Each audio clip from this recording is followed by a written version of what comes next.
ক্ষমতাচ্যুত সাবেক প্রধানমন্ত্রী শেখ হাসিনা আজ দিল্লি থেকে ভাষণ দেওয়ার সময় ঢাকা শহরের মোড়ে মোড়ে জুলাই গণহত্যার ভিডিও প্রদর্শনের ঘোষণা দিয়েছে বৈষম্য বিরোধী ছাত্র আন্দোলন। এ নিয়ে আলোচনা করতে রাজধানীর বাংলা মোটর থেকে আমাদের সাথে যোগ দিয়েছেন বৈষম্য বিরোধী ছাত্র আন্দোলনের সমন্বয়ক তরিকুল ইসলাম।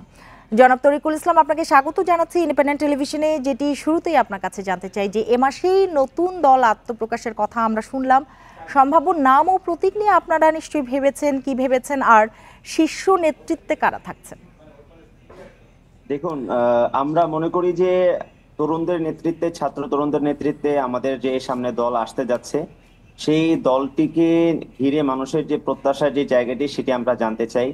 আমরা জানতে চাই যে গত 53 বছরে কেন বাংলাদেশের 48টি নিবন্ধিত রাজনৈতিক দল মানুষের আকাঙ্ক্ষার বাস্তবায়ন ঘটাতে ব্যর্থ হয়েছে, সেটি আমরা জানতে চাই। আমরা জানতে চাই যে তরুণরা কি করলে তাদের জনগণের আকাঙ্ক্ষার জায়গাটি তারা বাস্তবায়ন করতে পারবে এবং তরুণদের নেতৃত্বে আগামীর বাংলাদেশ তারা বিনির্মাণ করতে পারবে।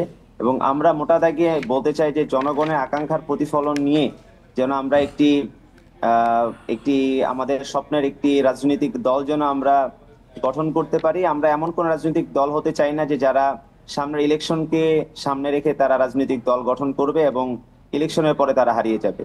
বরঞ্চ আমরা চাই যে গত 53 বছরে আমাদের রাজনৈতিক দলগুলো যেভাবে আমাদের জনগণের যে আকাঙ্ক্ষার যে জায়গাটি ছিল, সাম্য, মানবিক মর্যাদা এবং সামাজিক সুবিচার প্রতিষ্ঠার একটি বাংলাদেশ, সেই বাংলাদেশ বিনির্মাণ করতে তারা যেভাবে ব্যর্থ হয়েছে, আমরা চাই যে তরুণদের নেতৃত্বে যে রাজনৈতিক দল আসছে, যারা অভ্যুত্থানের শক্তিকে ধারণ করে সামনের দিকে এগিয়ে যাচ্ছে, সেই তরুণদের নেতৃত্বে রাজনৈতিক দল যেন জনগণের আশা আকাঙ্ক্ষার যেন বাস্তবায়ন ঘটাতে যেন পারে, সেই সেই বিষয়টিকে সামনে নিয়ে আমরা আগাচ্ছি। এবং আমরা মনে করি যে আমাদের আপনার চোখে নতুন বাংলাদেশ নামক আমাদের যেই জনমত জরিপ কর্মসূচি আজকে ঘোষণা করা হয়েছে, এটির মাধ্যমে আমরা বাংলাদেশের 1 লক্ষ মানুষ থেকে সরাসরি সরাসরি আমরা তাদের জনমত গ্রহণ করব। ঠিক একই সাথে আমরা অনলাইন পর্যায়ে আমরা সেটি তাদের এই জনমত গুলোকে সংগ্রহ করার কাজ আমরা শুরু করে দিয়েছি। ইতিমধ্যেই আমাদের প্রায় 50,000-এর অধিক মানুষ তারা মতামত দিয়েছে যে আসলে তারা কেমন বাংলাদেশ চায়, তারা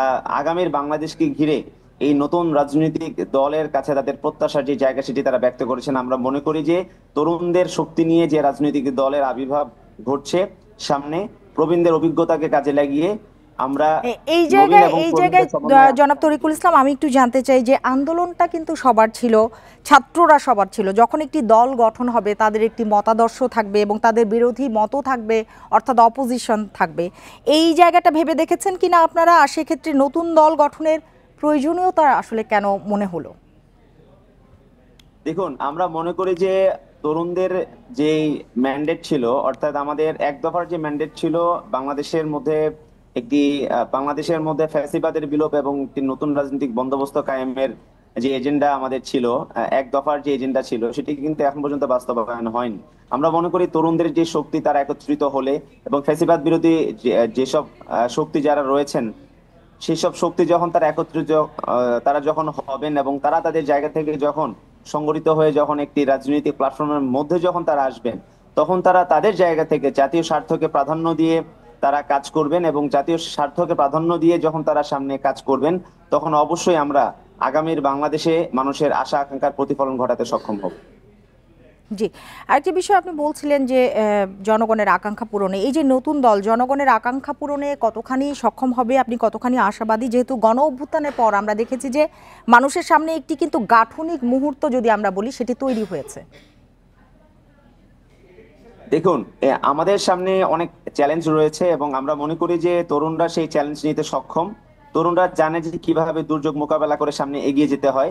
আমরা মনে করি শুধু তরুণ নয়, আমাদের যে রাজনৈতিক দল আছে, সেই দল যেটি আসছে, সেই দলের মধ্যে অবশ্যই আমরা নবীন প্রবীণের সমন্বয়ে আমরা এই একটি রাজনৈতিক দল আমরা গঠন আর করতে একটু যাচ্ছি। ছোট্ট করে একটু জনাব তরিকুল ইসলাম জানতে চাই যে জুলাই গণ অভ্যুত্থানের 6 মাস আজ নতুন যাত্রায় কতটা প্রত্যাশা পূরণ করতে পারলো বাংলাদেশ, আর সরকারের সামনে কি কি চ্যালেঞ্জ দেখছেন ছোট করে যদি বলতেন, সময় নেই আমাদের হাতে। দেখুন, আমরা মনে করি যে সরকার তাদের জায়গা থেকে জনগণের যে আকাঙ্ক্ষাটি জায়গাটি ছিল সেটি তারা পুরোপুরি পূরণ করতে তারা ব্যর্থ হয়েছে এবং আমরা মনে করি যে সরকারের জায়গা থেকে আরো তাদের একটু দ্রুততম পদক্ষেপ গ্রহণ করা প্রয়োজন ছিল। সরকারের থেকে সরকারের অনেক ব্যর্থতার জায়গা রয়েছে, বিশেষ করে স্বাস্থ্য স্বাস্থ্য সেক্টর থেকে শুরু করে আইন শৃঙ্খলা পরিস্থিতি নিয়ন্ত্রণ থেকে শুরু করে সরকারের অনেক ব্যর্থতার দায় রয়েছে। আমরা মনে করি যে সরকার যদি তাদের জায়গা থেকে আরো প্রয়োজনীয় পদক্ষেপ যদি তারা গ্রহণ করে, তাহলে অবশ্যই আমাদের এই উত্তরণ ইন্টারিম সম্ভব হবে। গভর্নমেন্ট। জনাব তরিকুল ইসলাম, আপনার বক্তব্য স্পষ্ট। আপনাকে অনেক ধন্যবাদ আমাদের সাথে যোগ দেবার জন্য, আমাদের সময় দেবার জন্য।